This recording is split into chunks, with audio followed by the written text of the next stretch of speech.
The 7-2 Buffalo Bills crushed Seattle last week. They hung up 44 points on the Seattle Seahawks defense. Josh Allen had a huge game, throwing for 415 yards and 3 touchdowns, and he had another one on the ground.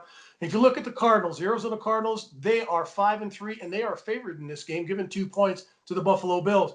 They're the number 2 run offense, the number 1 total offensive lead, led by quarterback Kyler Murray. He was spectacular all season long running the football. He's leading the team with over 540 yards, averaging over 7 yards a carry and 8 touchdowns at the quarterback position, but also completing 68% of his passes. The problem is he's got to find a way to get the ball to DeAndre Hopkins.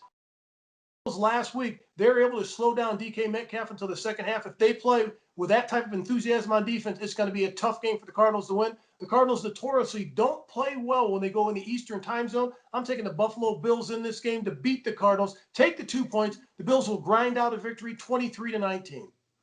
Well, the Bills are a very solid football team, but the real key is Josh Allen.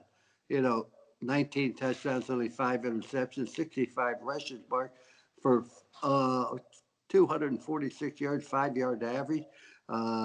Devin Singletary's good running back. Stephon Diggs is an excellent receiver, 63 receptions.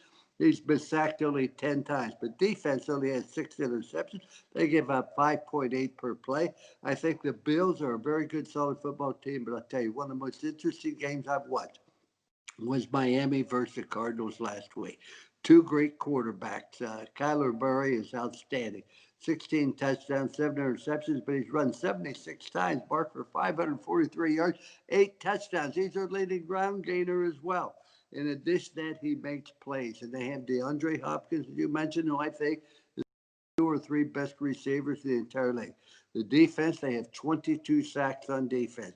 Riddick has 5 sacks by himself.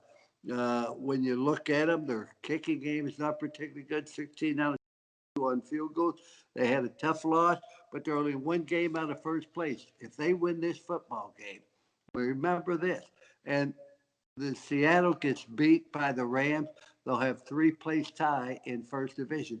On the other hand, if the Bills don't win this football game, the Miami Dolphins is chirping on their heels. That's why this is a big game for both teams, but I do believe that the Cardinals prevail.